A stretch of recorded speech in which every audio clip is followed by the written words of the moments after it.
Hazillashmayman bilan.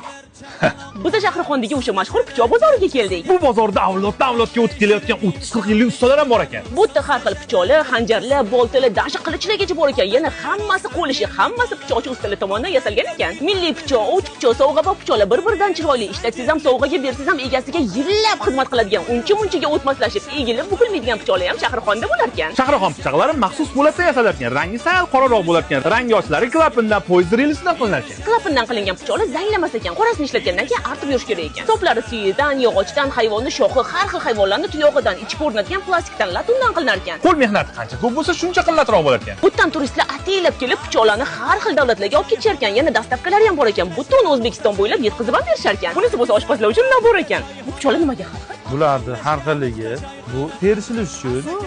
Bular razdelka pichoq oshxonada achishni to'g'rashtirigi. Bunisi go'sht maydalash uchun. Bunisi kalla olgani. Kalla olgani? Hayvonlarning kallasini olish uchun. Kalla olganda har xil ma'no keladi. Ha bu muskati.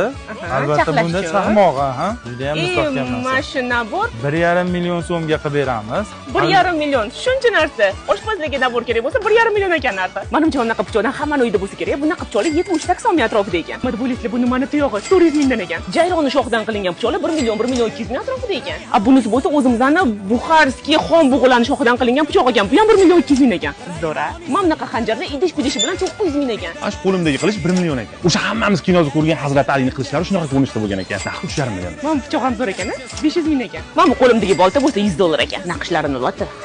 Qassoblar boltalar 500 mingdan ekan. Uyda go'sht qiymalagan, bunaqa choqqalar ham bor ekan, 300 mingdan ekan. Mana bular zo'rligini qarang. Bunaqa sovg'abop pichoqlar 500 mingdan 1 milliongacha ekan. Bunisi bozordagi eng qimmat oshpaz nabor ekan, 300 dollar ekan. Vikinglar boltasi nima deyapti? Qog'ozi ham saryodagi istachadi o'zi ham. Biz yoshligimizda kelinni jiyanlariga pichoq chopib kelmasa, mashinadan tushirmasdi yoki kelinni ko'rsatmasdi ularga. Mana shu pichoqchalar bo'ladi. Bu pichoqchalar 25-30 mingdan ekan. Mana bu kumush xanjar 1 million 200 ming ekan. Hazrat Alining qilichiga yigit yo'qki magar Ali bor, qilich yo'qki magar Zulfiqor bor deb yozilgan ekan. Ma'nosi nima o'zi? Kommentariyaga yozib ketinglar. Sizga qaysi pichoq yoqdi, qaysi birini olgan bo'ladi yoki kimga sovg'a qilgan bo'ladi? Kommentariyada yozib qoldiring. Videoni shunaqa narsalarga qiziqadigan tanishlarga piting qilib yuborib qo'ying.